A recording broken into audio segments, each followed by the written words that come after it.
In simplest terms, you can think of the Audi Q8 as a 5-seat rendition of the 3-row Audi Q7. But that doesn't tell the whole story. I mean, just look at the side-by-side. The Q8 clearly prioritizes style, but with its sleek, frameless windows, beautifully creased body lines, fast roofline, LED lighting, this massive grille. Do you like what you see? No? Well, then I'll see you in the next video. Yes? That is a loud motorcycle. Once it's passed, we'll learn some more. While smaller than the 7-passenger Q7, the Q8 is still quite roomy.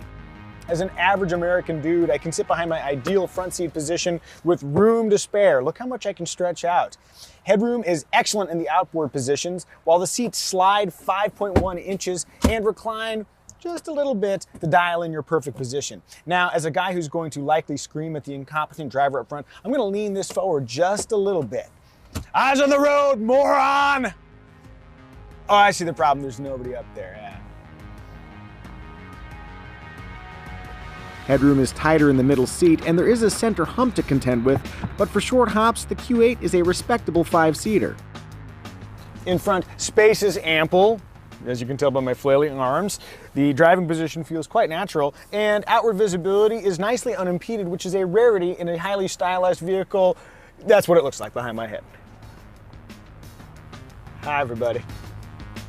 Employing the Mike Amusio Armrest Comfort Index, the Q8 rates a nearly blissful squirrel thanks to a soft, extendable, and adjustable inboard armrest. If the outboard armrest was just a bit closer to the driver, the Q8 would have earned full marks.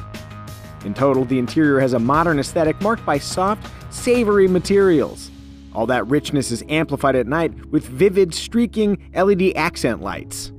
Where cargo is concerned, the Q8 offers 30.5 cubic feet behind the second row in a nicely square hold that doubles in size with the seats dropped. And if your cargo manifest includes children, there are latch points for 2 car seats. For stowing non-sentient items, the center console offers little space, but there is a helpful phone zone with nearby USB port access. Slide your gaze forward, and you'll spot a 10.1-inch infotainment screen plus an 8.6-inch lower display. Since it's a screen, you can do things with it that you can't do with buttons. For example, if you swipe like this, it synchronizes. Well, it's supposed to synchronize the and that got it. Or you can just push the sync button, which is, I think, clearly much more effective. This is also where you input handwriting if you're using the nav system. Tim T sucks. M S 4. No, close enough. Tim's 4.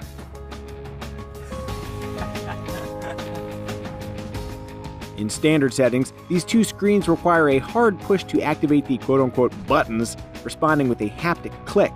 However, when driving, I prefer the quick light operation of a normal touchscreen, and with some menu digging, Audi is happy to oblige. Otherwise, Apple CarPlay and Android Auto come standard, and the overall infotainment interface remains welcoming and uncomplicated.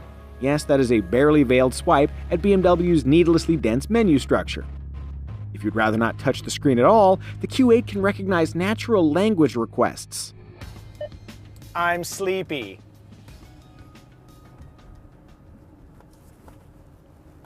I am searching for hotel nearby. I am pleased. Oh, I made it weird. Could you repeat that again? No. Cancel. Hey.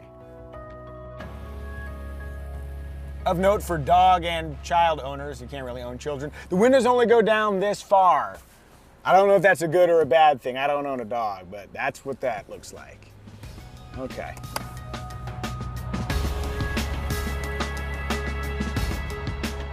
Motivating the Q8 is a turbocharged 3-liter V6 whose output is sent through an 8-speed automatic transmission onward to Audi's Quattro all-wheel drive system, whose standard 60% rear, 40% front torque split varies as conditions demand.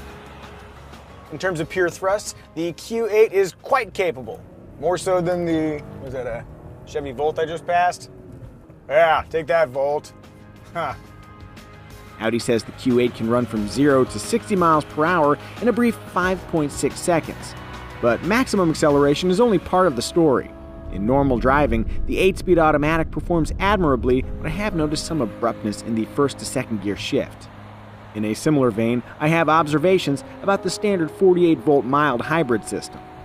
The system is meant to mask the awkward engine restarts that plague traditional automatic engine start-stop systems. I have noticed that it'll shut off a little prematurely, making abrupt stops rather than nice, smooth limo stops like I prefer. And then when you transfer your foot from the brake pedal to the accelerator, sometimes it's smooth, sometimes it's not quite as smooth. There's an occasional abrupt hit of power. 48 volts or not, I'm still kind of glad there's an off button. If you'd like marginal fuel economy benefits, you're welcome to keep the system active. On that note, here are the EPA figures. Also, if you plan to lug a trailer, keep it under the 7,700-pound tow rating. Of course, you're probably wondering, can you, a loyal KBB viewer with a penchant for fun, drive the more than 5,000-pound Audi Q8 like a maniac around corners? Sure you can. Technically, you can drive any car like a maniac, but this one's kind of fun. Supporting the Q8's lively spirit is a well-controlled suspension and ample grip. For more sedate journeys, the Q8 rides with a quiet, plush sophistication that can be tweaked via drive modes that alter the powertrain, steering, and standard adaptive damper settings. Spend $2,750 on the adaptive chassis package, and you'll get all-wheel steering that improves high-speed stability and tightens the turning circle, plus an adaptive air suspension with 2 additional drive modes, all-road and off-road, the latter raising the vehicle for superior off-road clearance. The air suspension can also be lowered for more easily loading cargo. Have at it, Tim.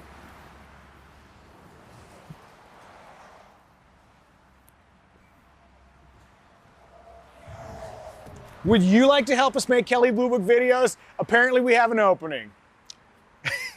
Just send it to timsucks@gmail.com, and we look forward to working with you. Screw you, Tim!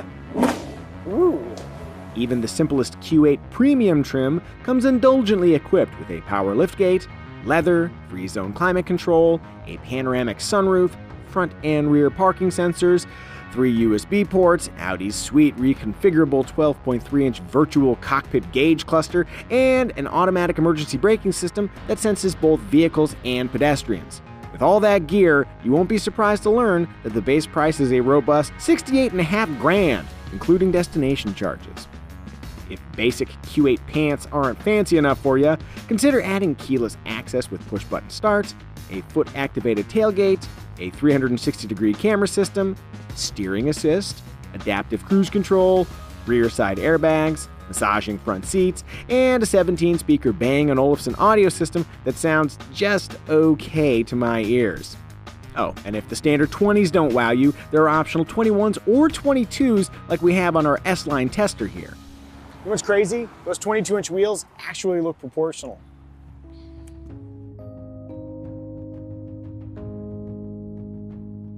Eschew moderation, and you can spend $100,000 on an absolutely loaded Q8 Prestige trim. To maximize your buying dollar, maybe check out Kelley Blue Book's fair purchase price before you commit. If you're looking for a mid-size value, the Lincoln Aviator, BMW X5, Mercedes-Benz GLE, Acura MDX, and Cadillac XT6 all have much lower starting prices than the Q8, as does its sibling, the Audi Q7. But are any of those competitors more desirable than the Q8? You tell me. If your budget allows, the Audi Q8 is a proper luxury SUV that looks the part. Incidentally, my daughter thinks this one looks like a pumpkin. The fanciest pumpkin on 4 wheels. Take that, Cinderella.